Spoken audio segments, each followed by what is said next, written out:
Buenas noches, bienvenidos, bienvenidas. Buenas noches, Eli. Buenas noches, licenciada. Buenas noches, licenciada. ¿Qué tal están?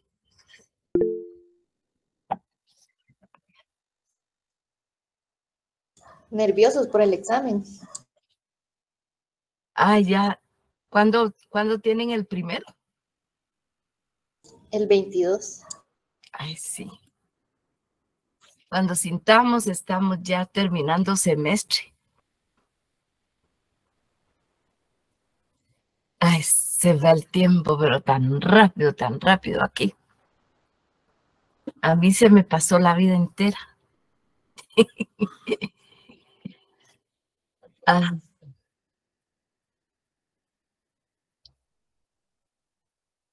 Bueno, continuamos hoy con las fuentes del derecho romano. Y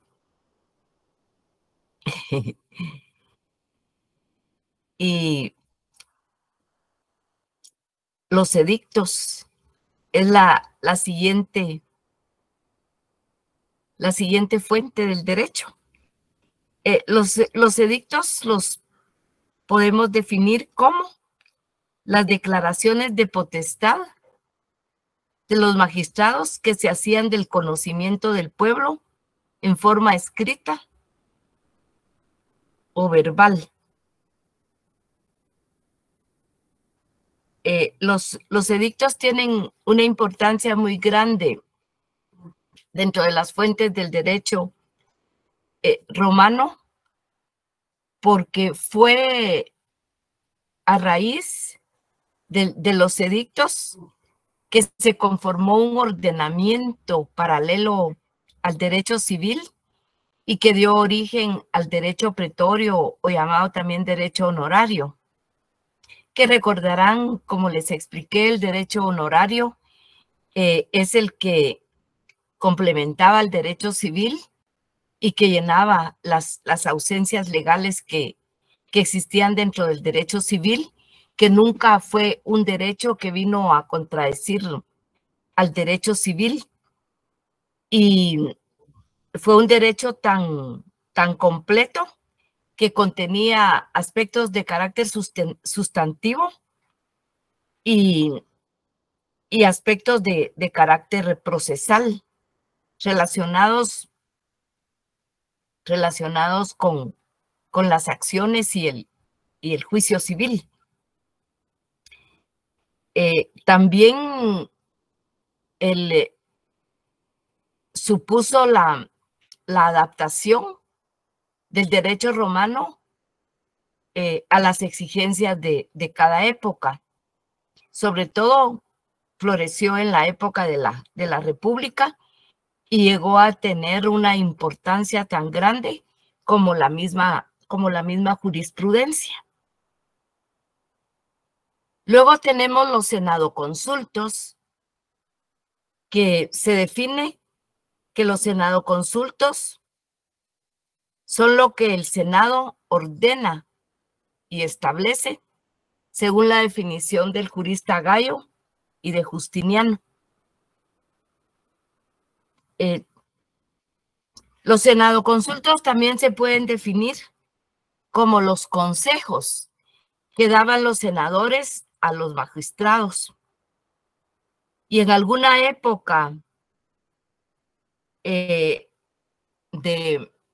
la vida de Roma, llegaron incluso a sustituir a los comicios, porque eran disposiciones emanadas del Senado, y el Senado tenía autoridad.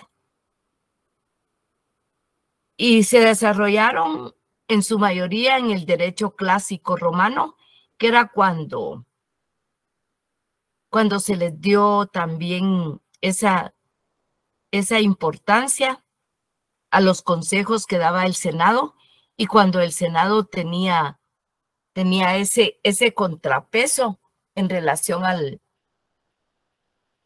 al primer hombre de Roma en la época de la República. Decayó en el imperio en tanto que se convirtió el Senado también en un órgano que ya no tenía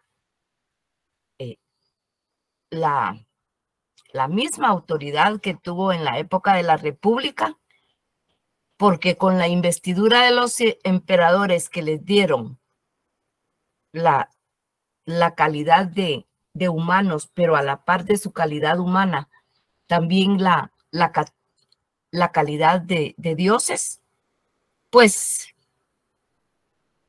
tenían una total preeminencia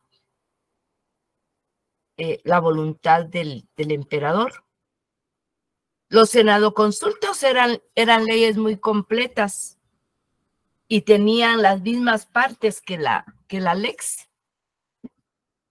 Tenían la prescriptio, que eran los que ya dijimos son los considerandos.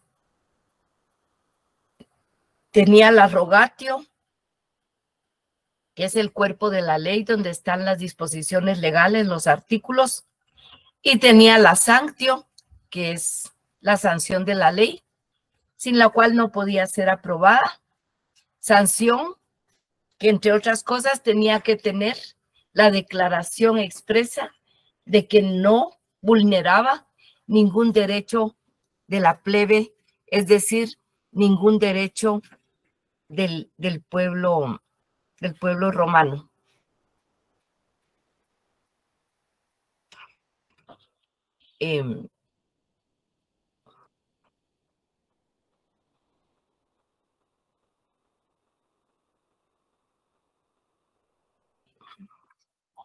Luego tenemos los rescriptos imperiales como otra fuente del derecho romano. Los rescriptos imperiales son las respuestas que los juristas formulaban a todas las solicitudes que los particulares le hacían al emperador. Pero en este momento, las respuestas eran bajo la responsabilidad y bajo la autoridad del emperador. En este tiempo, los jurisconsultas ya no respondían en nombre propio ni bajo su responsabilidad, sino en representación del emperador. Porque los jurisconsultos se convirtieron en un cuerpo burócrata empleados al servicio del emperador.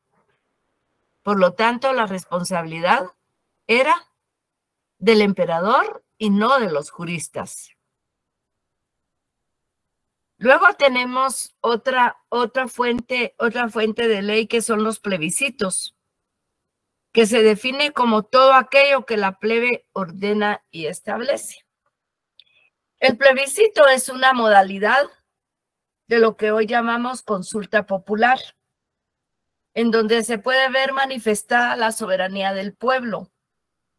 El pueblo puede responder con un sí para que se apruebe determinada decisión o determinada ley, y puede responder con un no para que no se apruebe. Si gana el sí, será aprobada la decisión. Si gana el no, pues no hay voluntad soberana del pueblo. De tal manera que los plebiscitos fue una modalidad utilizada en el pueblo romano. Es una expresión democrática para que el pueblo determine y vote el sí respecto de determinada ley o el no sobre determinada ley o decisión. Los plebiscitos llevaban el nombre del tribuno que hacía la propuesta. Y la lex llevaba el nombre del magistrado que hacía la propuesta y la de su colega con el que trabajaban. Recuérdense que en las magistraturas se trabajaba colegiadamente con un colega asociado.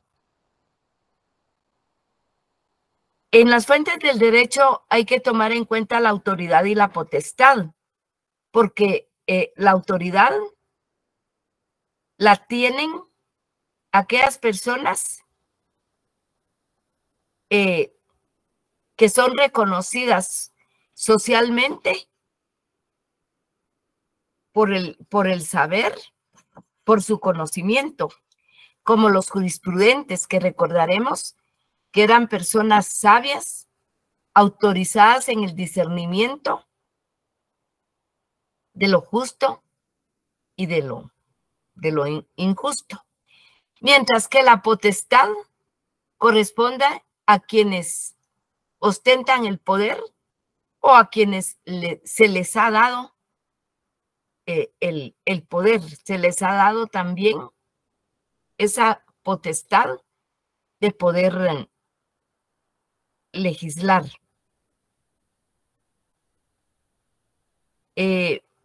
Luego tenemos las constituciones imperiales. Por favor, si hay alguna pregunta o algún comentario, no tengan pena en interrumpir la clase, que no la interrumpen, sino que al contrario la enriquecen con sus preguntas y con sus comentarios. O si a mí se me pasó algo y ustedes me pueden ayudar llamándome para que regrese o lo explique. Luego tenemos las constituciones imperiales, que se definen como las decisiones emanadas de los emperadores en virtud del poder y la potestad que se les confirió mediante la ley regia, constituyendo registros especiales que contenían resúmenes de los rescriptos imperiales. Vemos entonces que las constituciones imperiales las tenemos que relacionar con la fuente número 7, que son los rescripta imperiales.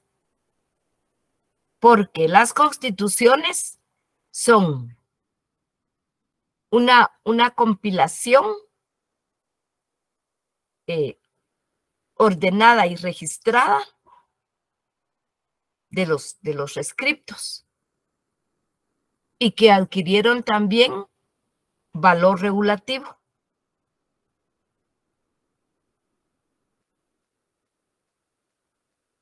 Habían otras formas de resoluciones. Por ejemplo, los edicta de los emperadores tenían otras clases de resoluciones.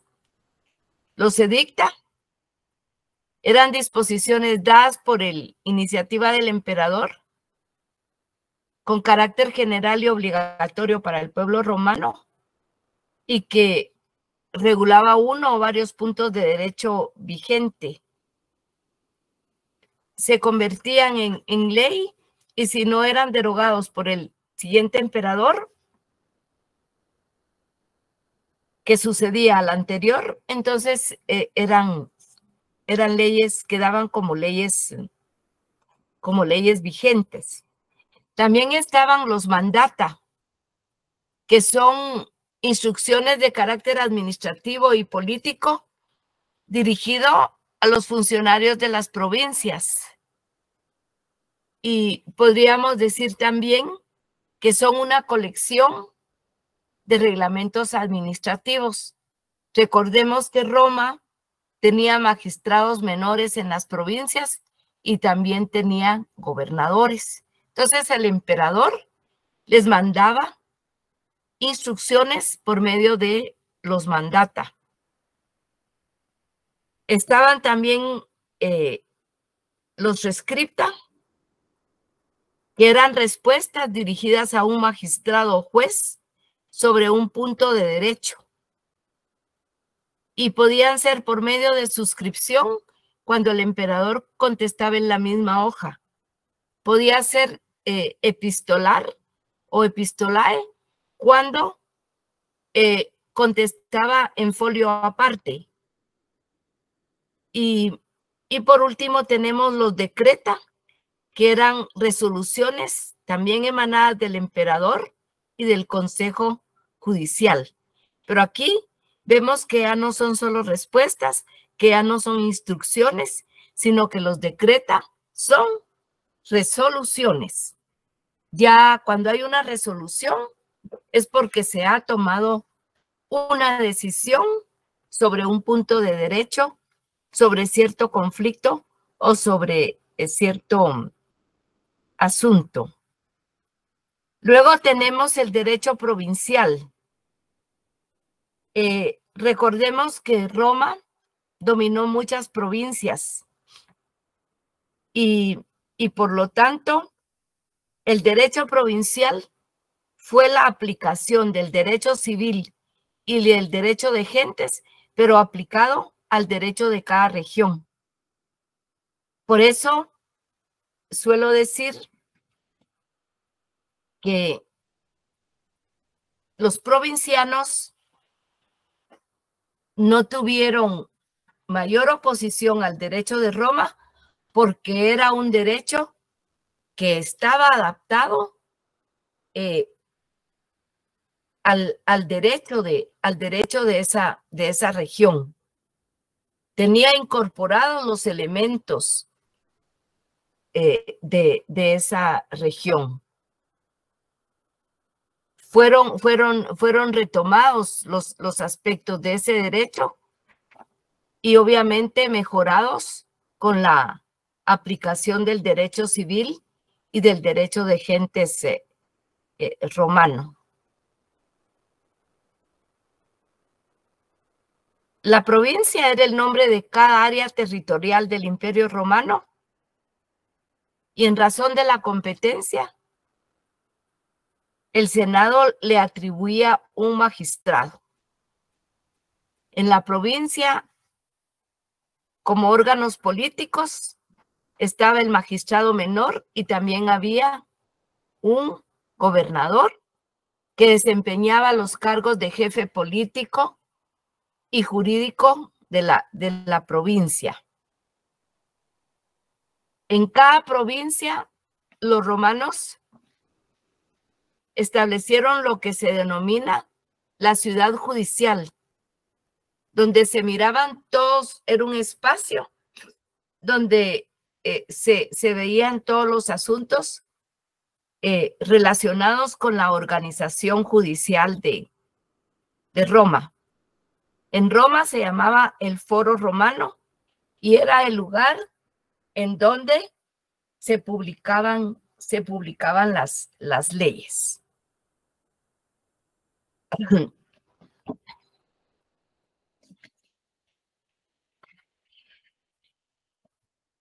Y por último, tenemos el habeas juris corpus.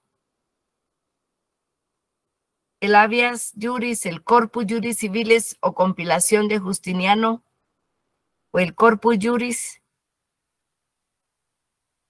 Y aquí nos remontamos un poco a la historia de Roma. Después del año 476, Odoacro, jefe de las tropas mercenarias imperiales de Italia, destituyó a Rómulo Augusto, último emperador de la Roma Occidental, del imperio de la Roma Occidental. Vean qué coincidencia. Primer rey de Roma, Rómulo. Último rey de Roma, Rómulo. Deja de existir el imperio romano de Occidente y el centro político y cultural se traslada al imperio romano de Oriente, cuya capital, recordamos, es Bizancio. en lo que hoy es Turquía. El emperador Justiniano en Turquía pretendió restaurar la unidad del imperio. Luchó por hacerlo por la vía militar y logró reconquistar algunas provincias.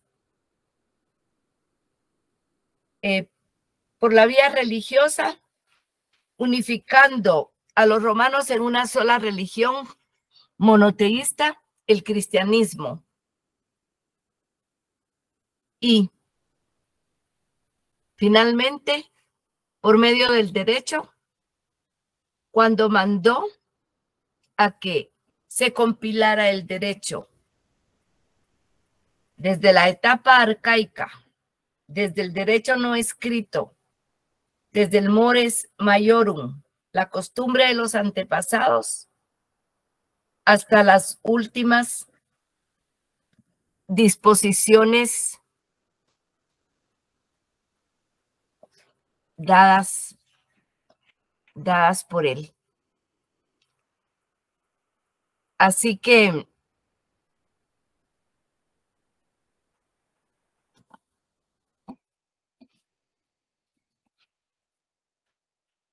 le pidió a un jurista llamado Triboniano que conformara un equipo de abogados con profesores de la Escuela de Berito de la Facultad de Derecho de Italia, se le llamaban escuelas antes, y de la Escuela de Derecho de Bizancio, y el mismo Constantino, profesor de la Facultad de Constantinopla. Y mandó a que se hiciera la recopilación de las leyes imperiales y del jus realizadas por el emperador Justiniano desde el mores maiorum hasta su actualidad en el 529 después de Cristo.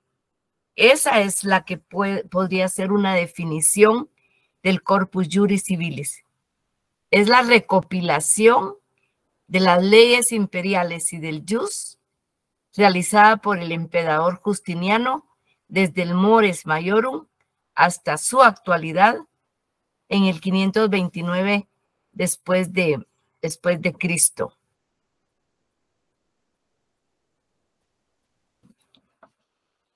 Hay una categoría, una figura que se llama las interpolaciones. Así se le denominó, interpolaciones, a la edición oficial de los textos legales que ordenó el emperador Justiniano, en el cual los compiladores introdujeron alteraciones para que no hubiera en ellos ningún aspecto contradictorio ni anticuado. Cuando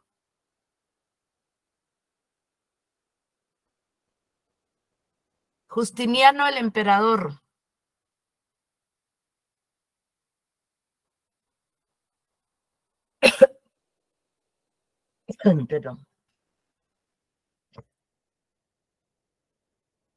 pidió que se hiciera esa recopilación de todo el derecho romano, les dijo que tenían que corregirlo. Y por eso se habla de alteraciones. Porque si había una palabra mal escrita, porque si había algo redactado pero que no estaba claro, no se entendía, pues había que aclararlo.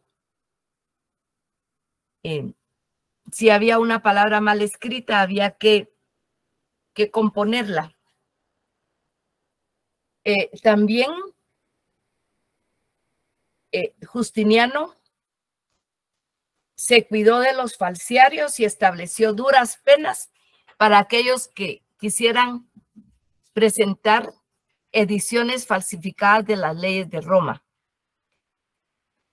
Porque los únicos que tenían autorización para hacer esa edición era Triboniano con su equipo de juristas.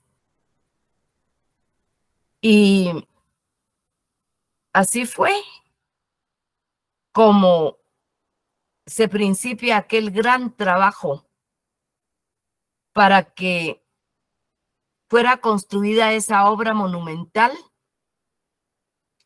que ha llegado hasta nuestros días y que se encuentra vigente en la codificación de cada país. Las partes de que se compone el Corpus Juris son las instituciones. Es la introducción del Corpus Juris publicada en el 533 después de Cristo. Estamos hablando ya del siglo VI. Contiene fragmentos de las instituciones de Gallo y de otros juristas. Es una antología jurisprudencial. Una antología es una colección muy completa de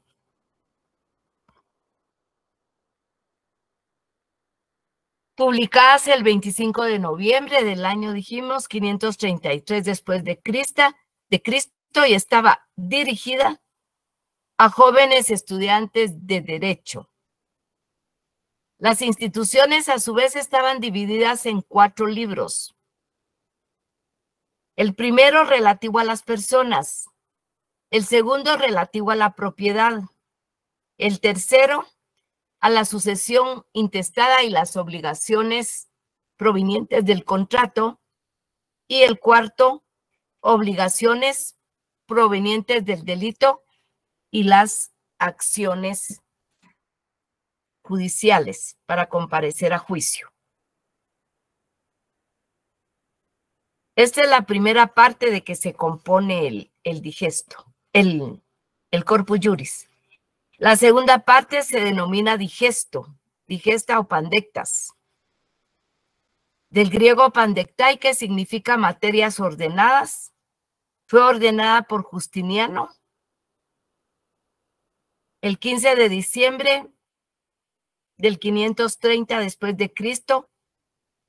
Fueron publicadas un poquito después, en el 533. El digesto contaba con 50 libros, cada libro dividido en títulos y fragmentos. Se incluyen contenidos jurídicos que gozaban del jus respondendi, es decir, del derecho a responder. Eran leyes autorizadas. Y la ley de citas de Teodosio. Después estaba el Códex, otra antología de leyes imperiales que fue publicada en el 529 antes de Cristo.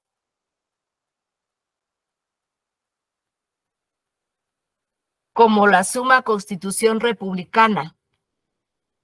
Se le llamaba el Codex Vetus y que era comprensible del Código Gregoriano, del Código Hermogeniano y del Código Teodosiano. Además, los scripta de Adriano y de Diocleciano, de los emperadores Adriano y de Diocleciano. Esta compilación de los códigos viejos, el Codex Vetus, fue reformulado y luego se hace una compilación de 12 libros.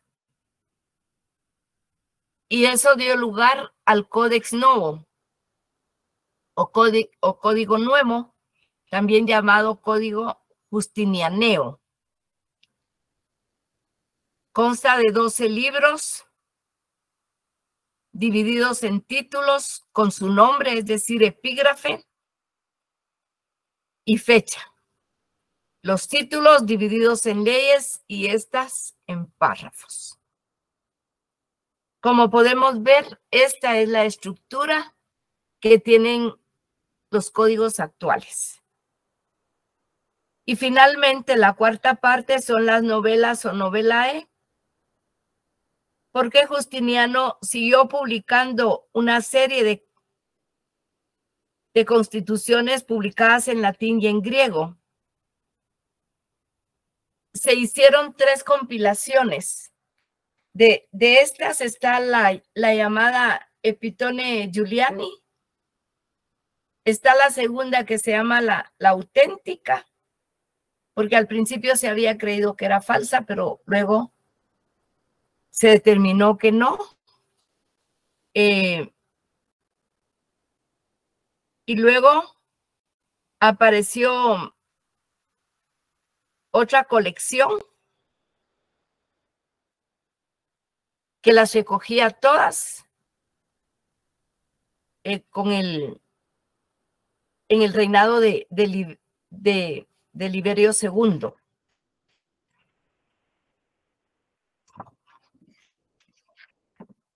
Y es el Corpus Juris Civilis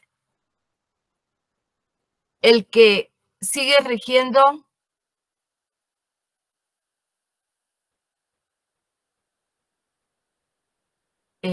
la conducta de las personas en la Europa occidental. El que dio origen al sistema romano-francés cuando Napoleón ordena la redacción del Código Civil.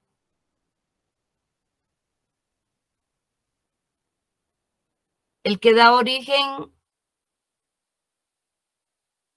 al plan del sistema latino de derecho. El que llegó a nuestros días y el que traspasó el Imperio Romano. Creo que nunca el imperio se planteó que sus disposiciones estuvieran en el Código Civil de Guatemala. No existía con ese nombre.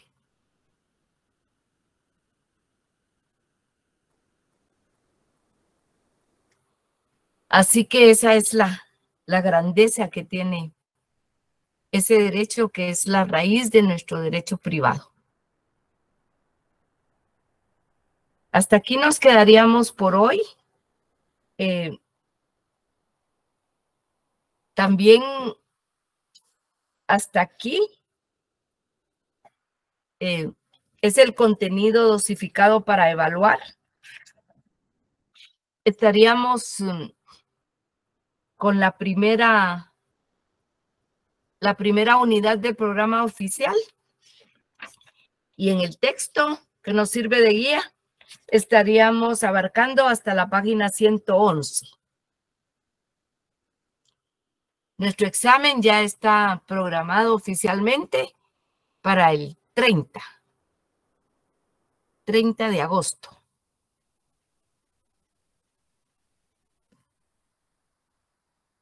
¿Alguna pregunta o algún comentario, por favor?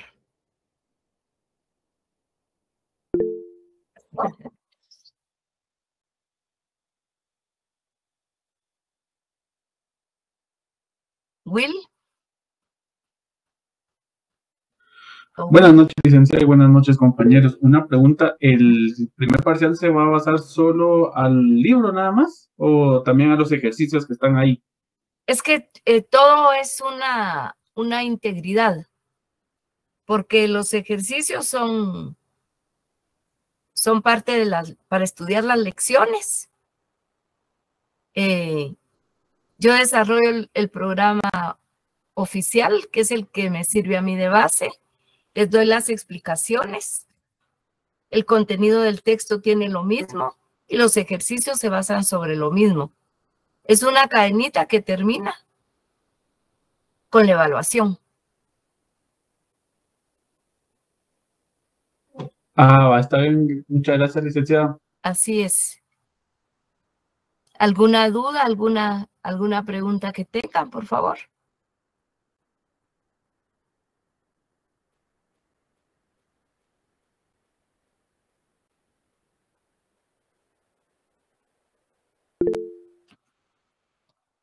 Sara. Gracias, licenciada. Buenas noches. Disculpe la pregunta. ¿El examen va a ser en Classroom o va a ser en la otra plataforma, en Moodle? En Moodle. Sí. Ahí se nos recomendó y nos dieron una capacitación. Y ya están incluidas las secciones en la plataforma, nos avisaron. Muchas gracias, licenciada. Por nada.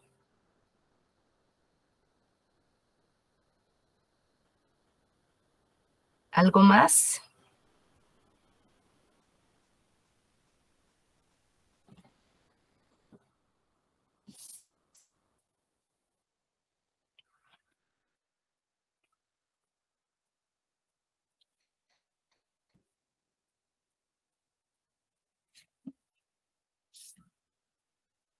Los siguientes temas que vamos a ir desarrollando ya serán para ir, gracias José, para ir complementando el contenido para segundo parcial, porque no podemos parar de impartir clases. Entonces seguimos y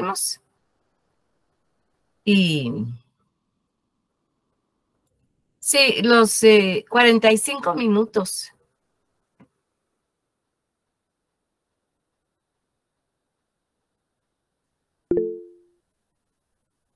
Melissa. Buenas noches, licenciada. ¿No? Fíjese que ahorita estaba viendo yo en el Moodle, pero dice no se puede automatricular en este momento, entonces tengo que enviar un correo. Sí, es que es con los correos institucionales. Ah, ok, está bien, licenciada. Por eso muchas gracias. revisen bien, por favor. Sí, Está bien, licenciada, muchas gracias. muy bien.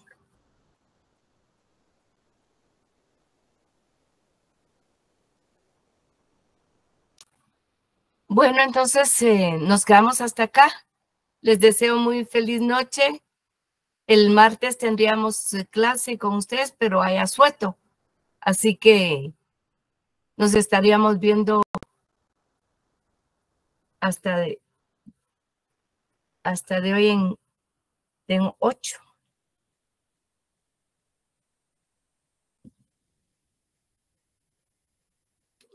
Pasen feliz noche. Gracias. Feliz noche, licenciada. Feliz noche. Feliz noche. Noche, muchas gracias. Feliz noche. licenciada. Feliz noche. Feliz noche, licenciada. Feliz noche, licenciada.